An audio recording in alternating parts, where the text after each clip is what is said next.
Isang mapagpalang tanghali po sa inyo lahat.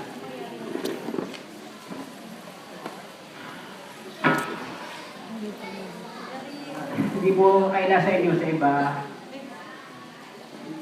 Na-hospital po ang aking anak sa UST. Umabot po kami ng 6 na buwan. Ang findings po ng anak ko ay brain tumor. Sa isang magulang po na gano'n. So nang sabi sa akin ng doktor, Daddy, sabi niya, yung anak ko merong brain tumor.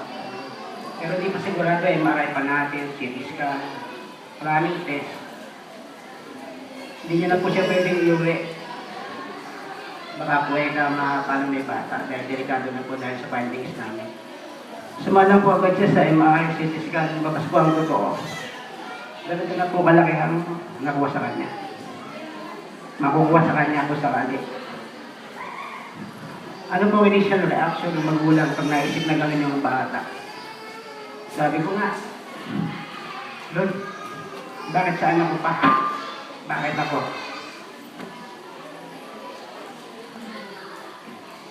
Magayakap kami mag-ama, umiiyak kami pareho. Papa, sabi niya, paano na ako? Kagawa tayo nakaparaan. Andiyan si Papa Jesus. Sige, sabi niya, papa-opera ako. Okay, sige na ako. Nauwi ka mga kapatid ko at nag-usap kami kung paano procedure gagawin namin. Kaisa kami na pa-opera yung bata. Despite na alam namin wala kami pagkukunan. So sinabi sa amin, doktor, magaya kami ng 500,000. Saan po namin kukunin yung 500,000?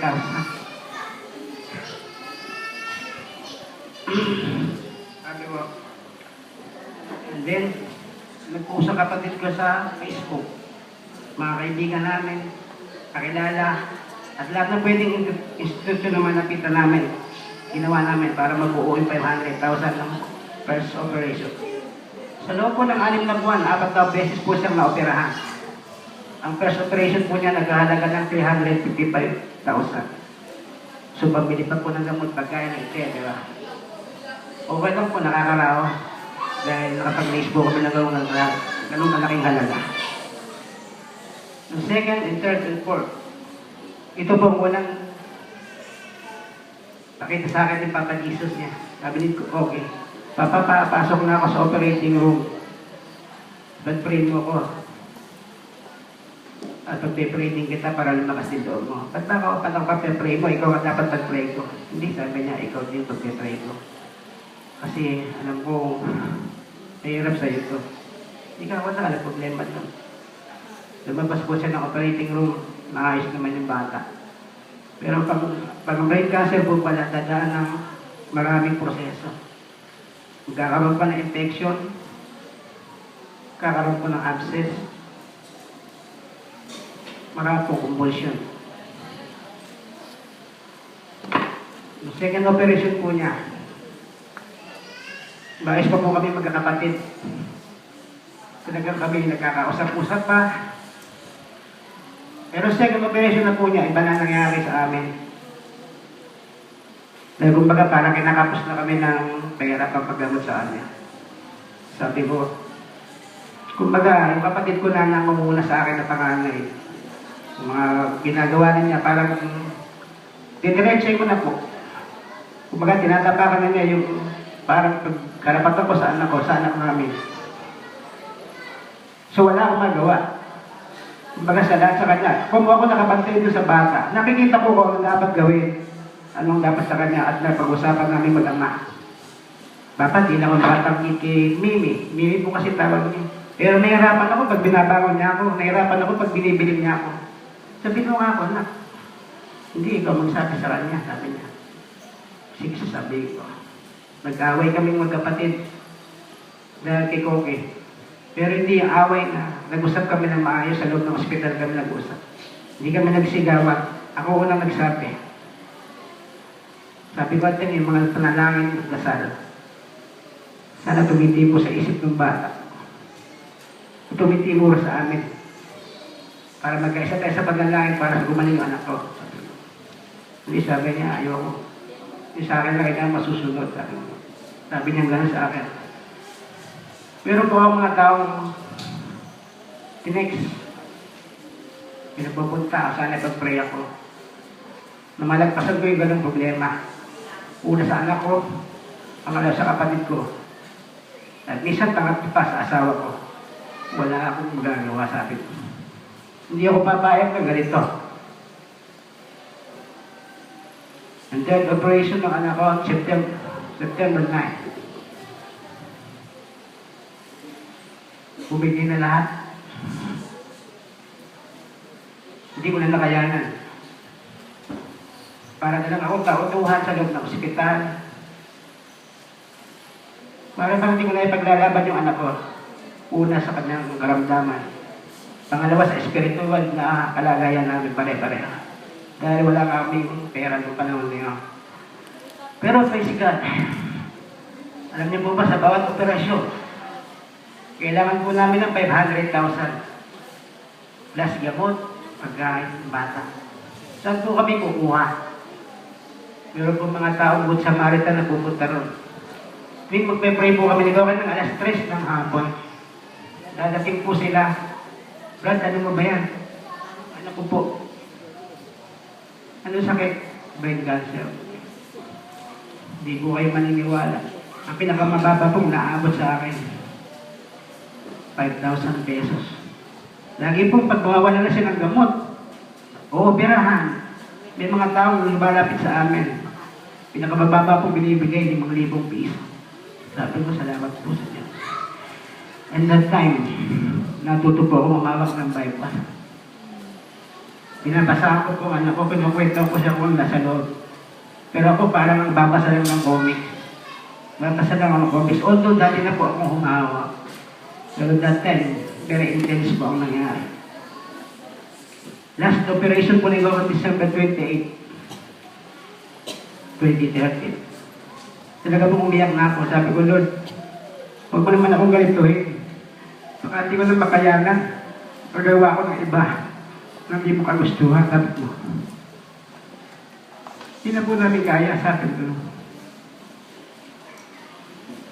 at siguro doon ako nakikita ng anak ko na umiyak tuwing gabi. Nahihirapan talaga ako. Manibiyat ako ng gano'n. Ano po?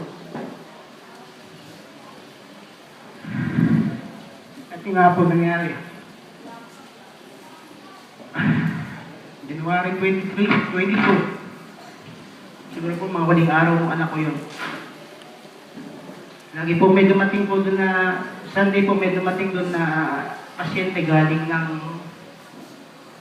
Luisi na San Isidro. Ang anak niya po ay operahan sa baga. Yung po po'y baga niya, puno po ng nana. Para pong babalatan na sa akin ng para po maoperahan. Lagi na kami nakikitang pingmaga binabati si Koke nung binabati niya yung bata kahit malayo doon sa ano, sa kanyang nanay. Sabi niya, Koke, lagi mo kayong pagdarasal na pagdadasal kayo ni Papa. Opo. Pero nung mantis po na ng umaga, iba na pong magbuot po kasi lumabas sa December 28, hindi na po sila binabaanan lang na 41, 40. Ayun po ang gawin niya. Sabi ko ito, magandang paraan para gumaling anak ko. Una naming gamot, 5,000 a day.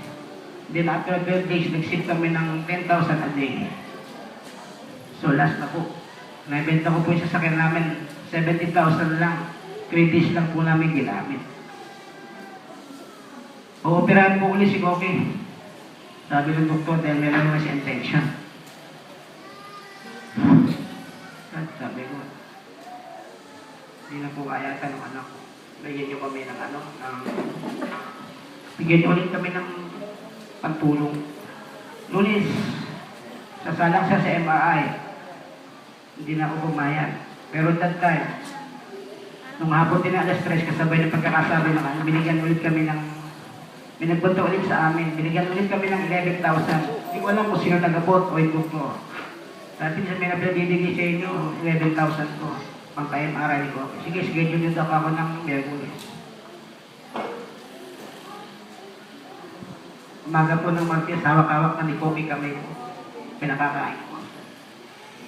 Papa, tama na. Nalaman ko tama na. Eh, kasi in-exercise ko po po siya kasi.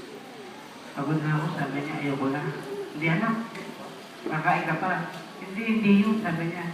Ayoko na. Tama na, pagod na ako. Nung ako pagod ka na, salita na po siya sa akin. Iuwi po yung akong bangkay. Huwag mo ko hindi.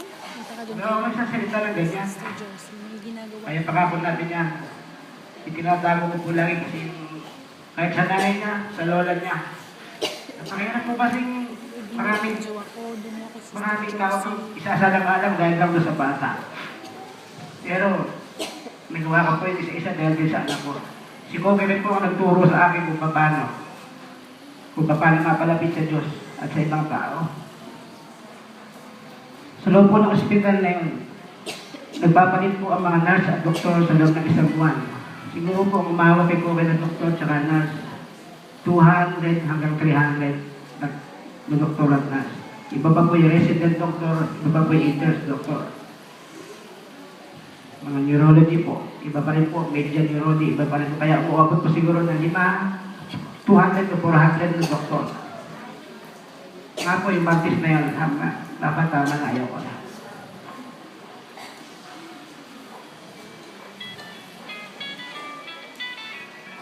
Tumigil po ang mundo namin. Tumigil ang mundo ko dahil ako lang mag-isa natin eh. Hindi ko alam kung ano gagawin ko. So pray pa rin. Alas 3 ng hapon nag-pray pa rin kami. Lumapit na yung nanay ng bata. Okay. Sana hindi ko alam kung sinabi niyang eksakto eh. Sana pag pag-alis mo, sabi nung parang gano'n eh. Sabi nung pag-alis mo, pag-pray mo yung anak mo ha. Hindi na kung gano'n yung hinan mo yung nanay, ba't ganito salita. Sige, matagal bago sumagot si Koki. Opo, sabi ko ni Koki. Nag-umpisa na po siyang mag-ulmusyan hanggang sa mabot ko ng nanginig na po ang buong katawan, di na po sumasapat yung mga gamot. Para po mapabilis. Sabi ko sa doktor, wala po ba ibang gamot para mapatigil kung busin niya, hindi ko siya nakakita ng ganyan. Nangiginig po kasi buong katawan niya. Meron po weka. Kaya lang po, mag-ibabantay natin din puso niya pag-aari. Pero pag-ubos po niya dati, kalabitan natin siya ng ventilator, cardiac monitor, kung ano-ano pang mga gamot, ilalapit natin sa akin. Hindi na po ako pumayag. Nung makita ko yung tsura ni Koki. Binigyan ko na po ang anak ko, sabi ko, anak, magpakita ka ulit ng sinyalis sa akin. Kung gusto mo pa, tutugtungan pa namin yung buhay mo. Kahit buhay ko ako, tutugtog ko sa iyo. Hindi na magpakita yung anak ko ng magalaw. Nagpumirma na ako sa protocol. Tapos na po. Hanggang sa nakita ko na, may lumabas sa bibig ni Koki na parang hangin. Siguro yung buhay spirit niya. Pinakita sa akin yung Koki, meron ko kung bakit. Hindi ko maintindihan. Pero nung wala ko naintindihan, nung uwi na kami sa bahay.